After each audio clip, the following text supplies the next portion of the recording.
Stathopoulos and Josh Phegan come together in an incredible podcast, Grow, Scale, Master. An energetic approach to drive progress, master skills, build strengths and put the strategy back into rapid business and personal success.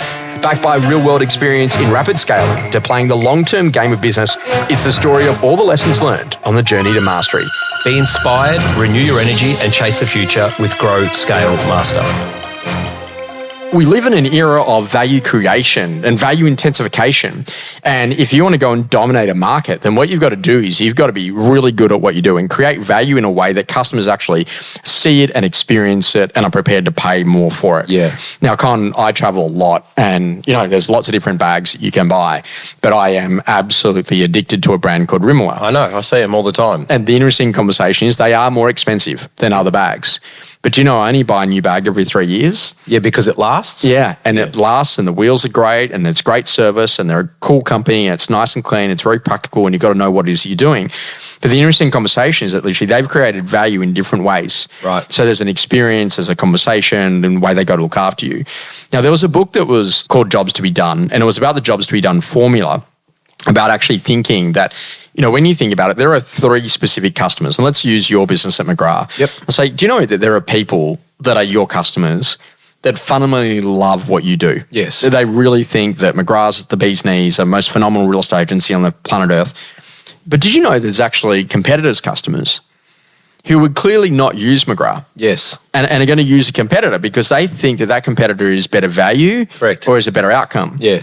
And then there's actually non-consumers who have not yet used a real estate agency service, but they have a ton of bias and preference towards which brand they would use if they did. Yes. And somehow they've learned that by based in how you act in the community, how you market, how you have conversations, the stories that they hear about you and your brand. And this is interesting that ultimately what you've got to do is you've got to try to figure out a perfect market fit so then you can rapidly scale. And so how do I actually work out where the biggest market is in that total addressable market? What does that customer see as value?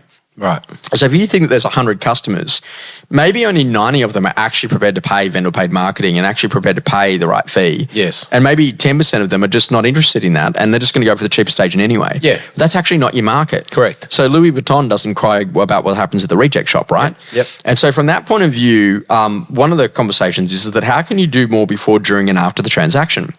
So kind of imagine this as an example. I say to you, okay, great.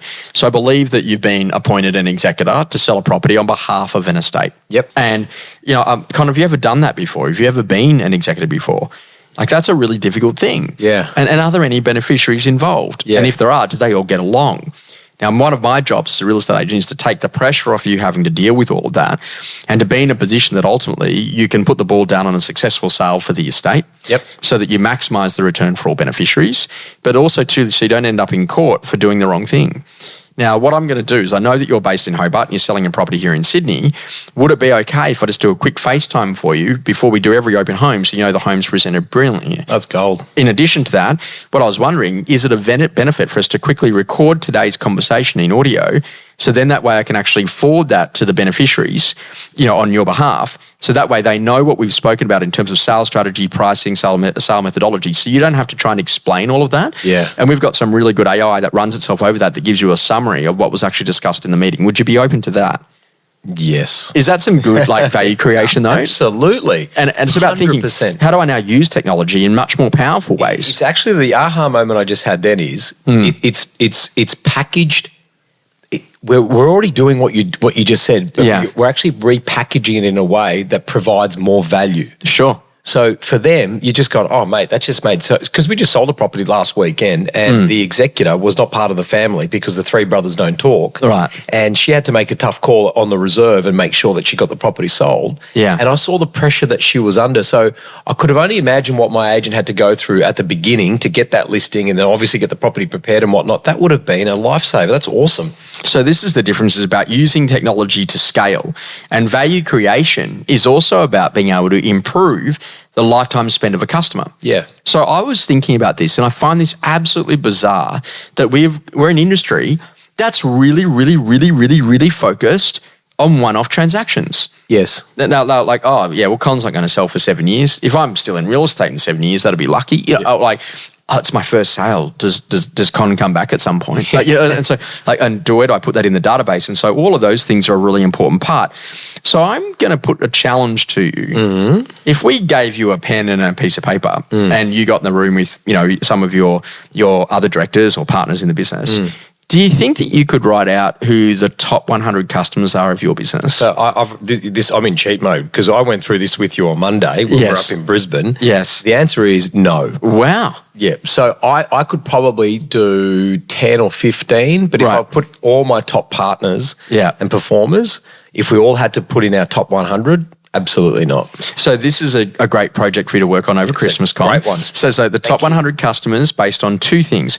Who are the top 100 customers based on spend? Yep. So you might have done a really big transaction as a one-off. Yes. But who are your top 100 customers based on volume of transactions? Yes, a repeat, right? So that might be a landlord who's actually paid and actually every month is paying $1,500 a year, but they're paying $150 a month for your property management services, but they've actually done that for 80 times. So there's technically 80 transactions of $150 as opposed to, for example, a one-off transaction at 10. Correct. So this is important because if you think about who your top 100 customers are, then how do we actually help them to unlock?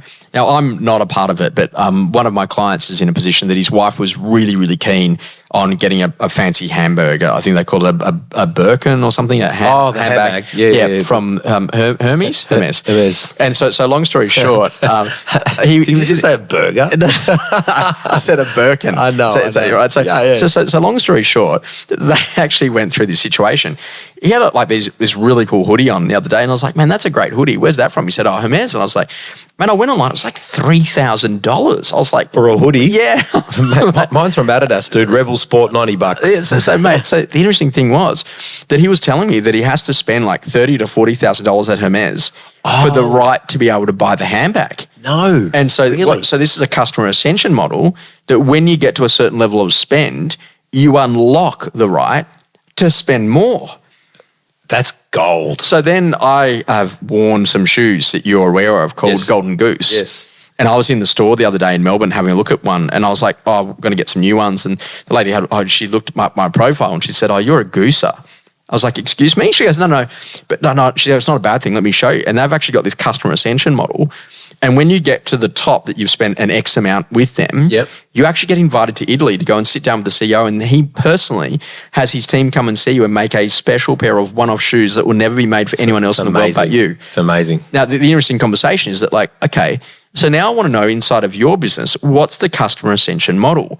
So do they get invited to a private breakfast with an economist or with John McGrath or with Con? Yeah. Do they unlock some sort of benefit in terms of they go to McGrath Private as an example, which is a more sophisticated service? What is it that literally that you could provide in a valuable way for valuable intensification, where people actually say, hey, you know what, this is really worthwhile being inside of this brand because of the customer ascension model and what it is that they do.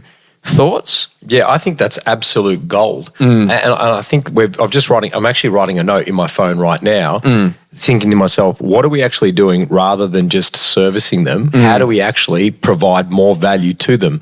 So I'm thinking about, Greater Western Sydney, the future of property. And I'm thinking about, we've got 2,500 landlords. Who are our top 100 landlords that I could invite for a private breakfast with an economist and, someone like David Borger, who's Business Western Sydney, to talk about the growth of that area, where they get to actually work with each other and network. I think it's fantastic. So I said to Kylie the other day, that in our business, for example, if someone buys a ticket to prospecting school and then off the back of that, they then come to Blueprint. And then after that, they do a 30-day intense. Yes. And then after that, they then come and see me for regular consulting. They're the sorts of people that we then allow to then go and buy days from us. Yes. In terms of our days consulting. So we actually naturally have this ascension model. Right, got you. And then today, for example, I spent some time with some directors in some businesses, and I took 20 directors for lunch. Wow. Thanks for the invite. Well, it happens to be the similar sort of lunch that you went to on Monday. Oh, stuff it. But what it actually is, it's a different group of directors, of course, right? Yeah. And so this is an interesting path that literally I want you to start to challenge what it is you do to go, who are the top 100 customers? Yeah. What can we do to serve them in better ways?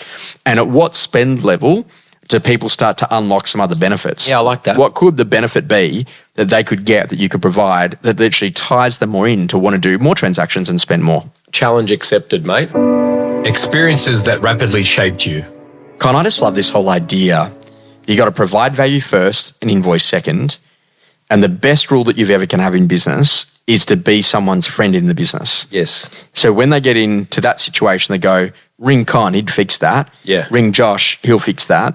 And that referral and capability, because you're known to be seriously good at what you do, is the secret to unlocking the power of word of mouth marketing. Mate, that's exactly what. So for my idea that's reshaping me is the mental board of directors that sit in your brain. So who do I go to when I need advice around business growth or keeping me safe or managing something that might be complex? And I think that's exactly what you need. You need friends in business, you need friends in life, and you need friends that are going to keep you where you need to be. So that's actually interesting. I think that I can't remember the book. Like, but it was interesting about like creating a virtual boardroom. Yeah. And the whole conversation is that, okay, what would Con do in this situation? Correct. What would Josh do in this situation? What would John McGrath do in this situation? And then you start thinking, what happens if I went to, what would Abraham Lincoln do in this situation? What would Boris Johnson do in this situation? That's exactly what I had. I had Michael Jordan. Michael Jordan was the chairman of my company. When Right. we first started at Parramatta, Michael Jordan was the chairman. Really? Because he always won the clutch, right? And he was always had his back against the wall. So for me, that's an incredible insight and the ability to be able to actually call upon on what would that person do or how could I get some direction from them.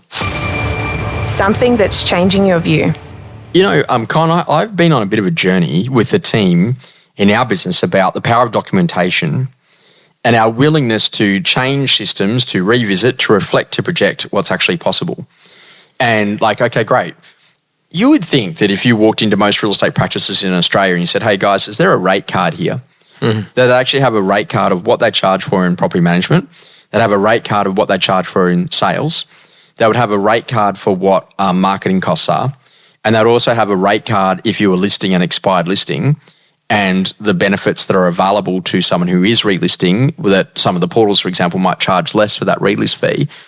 You would find that in a business, wouldn't you? No, you wouldn't. It's like absolutely foreign. But it makes so much sense because we spoke about this on Monday again, that toolbox. How do I get a price reduction? What's the menu? What do you do once a property is passed in? Or, how do I relist an expired or a withdrawn? Yeah, it makes complete common sense and we don't have it. Which is just crazy because when people say, oh, the issue's fee or the issue's this or my competitor's Y or this is Z.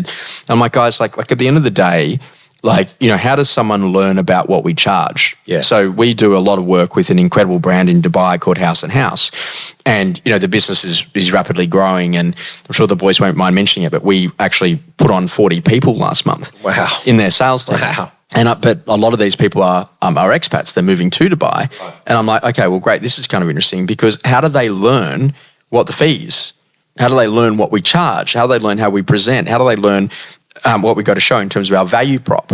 And so this is what's really important is that why is it okay for an established business to not have that, but an establishing business that's rapidly growing is an absolute requirement? It's critical, isn't it? Yeah. And this is kind of interesting is that I heard the other day that they're now doing audits on property management rent rolls of the distance between what they told the client they would charge them and what is actually being charged. Oh, wow. So there's actually all these extra charges like service fees and tech fees and blah, blah, blah. Right. And some property managers are just not putting through the charge right on some of those ancillary one-off items. Wow. So, for example, we charge a 10% fee for performing maintenance or an insurance claim on top of whatever the insurance claimable amount is. But they actually are not charging it. And so this is actually a really, and if I went and I said, oh, how much do we charge for that?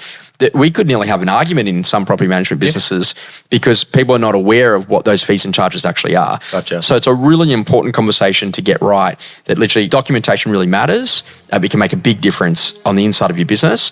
Your job is to get really clear about what you do, why you do it, and to actually help people to go and sell the value.